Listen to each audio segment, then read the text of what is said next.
Good evening friends, आप सबों का हमारे चैनल एके ट्यूटोरियल्स में स्वागत है। आज जो टॉपिक डिस्कस करने जा रहे हैं वो भूगोल से संबंधित है। मृदा, मिट्टी, सॉइल के बारे में हम लोग स्टडी कर रहे थे। उसी की अगली कड़ी में हमारा जो आज टॉपिक है उसका नाम है अम्लीय एवं क्षारीय मृदा। अम्लीय एवं क्षारीय मृदा, एसिडिक एंड बेसिक सॉइल। अम्लीय एवं क्षारीय मृदा, मृदा माने सॉइल, एसिडिक सॉइल और बेसिक सॉइल।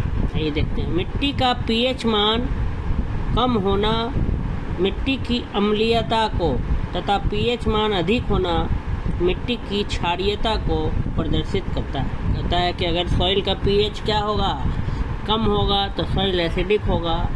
अगर सॉइल का पीएच वैल्यू क्या होगा, अधिक होगा तो सॉइल बेसिक होगा। ठीक है, सॉइल का अगर पीएच वैल्यू कम होगा तो एसिडिक होगा और ज़्यादा होगा तो बेसिक होगा। अधिक अम्लीय या अधिक क्षारीय मिट्टी सामान्य फसलों के लिए उपयुक्त नहीं होती है। कह रहा है कि अगर मिट्टी अधिक अम्लीय हो जाए या अधिक क्षारीय हो जाए तो वह जो है सामान्य फसलों के लिए क्या है, उपयुक्त नहीं होती।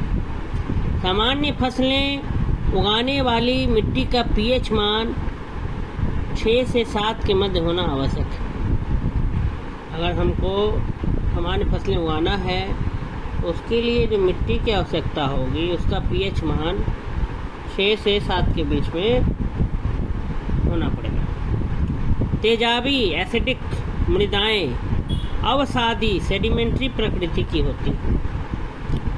ठीक है, एसिडिक सॉइल जो होता है वो सेडिमेंटरी होता है। ये मिट्टियाँ लैटेराइट, लोहमय लाल और अन्य लाल मृदा समूह की मृदाएं होती हैं।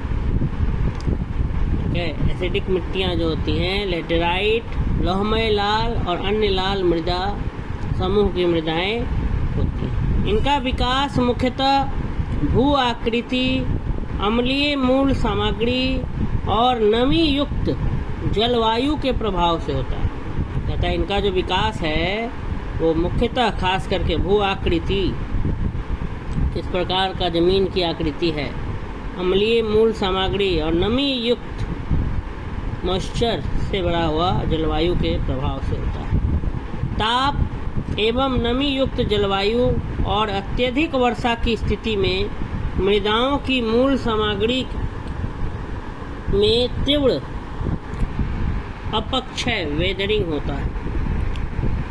ठीक है, मिट्टी हम लोग जानते हैं कि वेदरिंग ऑफ रॉक से बनता है, चट्टानों के टूटने से, वेदरिंग से, अपक्षय से बनता है। तो ही लिखा है कि अत्यधिक वर्षा की स्थिति में अगर बारिश बहुत ज़्यादा होती हो तो मृदाओं की मूल सामग्री में अपक्षय होता है, वेदरिंग होता है और क्षारों बेसिस की लीचिंग काफ़ी बढ़ जाती है।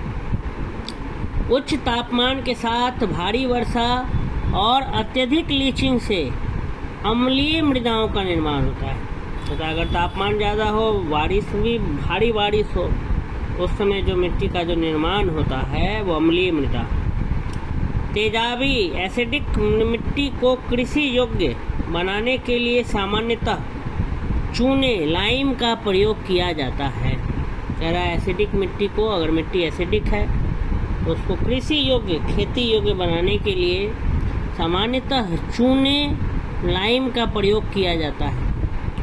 भारत में क्षारीय मृदा शुष्क एवं अर्ध शुष्क भागों एवं दलदली क्षेत्रों में पाई जाती है। भारत में जो क्षारीय मृदा जो है वो शुष्क और अर्ध शुष्क भागों एवं दलदली क्षेत्रों में क्या होती है, पाई जाती है। इस मिट्टी की उत्पत्ति शुष्क एवं अर्ध शुष्क भागों में जल तल के ऊंचा होने एवं जल प्रवाह के दोषपूर्ण होने के कारण होती है। इस मिट्टी की उत्पत्ति जो है सूखे और अर्ध शुष्क भागों में जल तल के ऊंचा होने एवं जल प्रवाह के दोषपूर्ण होने के कारण होता है। ऐसी स्थिति में कोशिका कर्षण की क्रिया द्वारा सोडियम Na, कैल्शियम Ca और मैग्नीशियम Mg के लवण मृदा की ऊपरी सतह पर निक्षेपित हो जाते हैं। तो ऐसी स्थिति में कोशिकाकर्षण की क्रिया द्वारा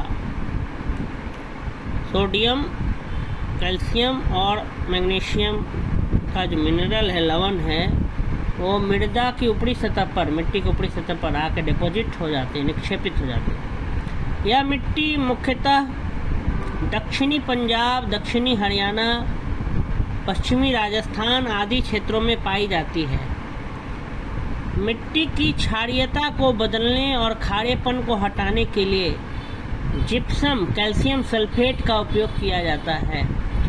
साथ ही चूने की लीचिंग के लिए कम से कम 1 फीट जल की भी आवश्यकता रहती है। मिट्टियों में जब सोडियम और मैग्नीशियम की अधिकता होती है तो लवणीय मृदा का निर्माण होता है।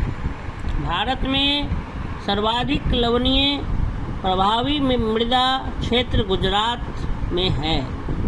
लवणीय प्रभावी सॉल्ट अफेक्टेड मृदा को लवणीय, सलाइन, क्षारीय, अल्कली एवं तटीय लवणीय में विभाजित किया जाता है। भारत में सर्वाधिक क्षारीय मृदा क्षेत्र उत्तर प्रदेश में है, जबकि सर्वाधिक लवणीय मृदा क्षेत्र गुजरात में। मृदा का लवणीभवन मृदा में एकत्रित सिंचित जल के वाष्पीकृत होने से, वेपराइज हो जाने से पीछे छूटे नमक और खनिजों से उत्पन्न होता है। सिंचित भूमि पर लवणीभवन होने के कारण मृदाएं अपारगम्य बन जाती हैं, इम्परमेबल। तो क्या लिखा है कि मिट्टियों में जब सोडियम और मैग्नीशियम की अधिकता होती है, जब मिट्टियों में सोडियम और मैग्नीशियम अधिक हो जाता है तो लवणीय मृदा का निर्माण होता है, मिनरल सॉल्ट, सॉइल, लवणीय मृदा। भारत में सर्वाधिक लवणीय प्रभावी मृदा क्षेत्र गुजरात में है। लवणीय प्रभावी जो सॉल्ट इफेक्टेड मृदा को लवणीय, क्षारीय एवं तटीय लवणीय में विभाजित किया जाता है। भारत में सबसे अधिक क्षारीय मृदा क्षेत्र उत्तर प्रदेश में और सबसे अधिक लवणीय मृदा गुजरात में।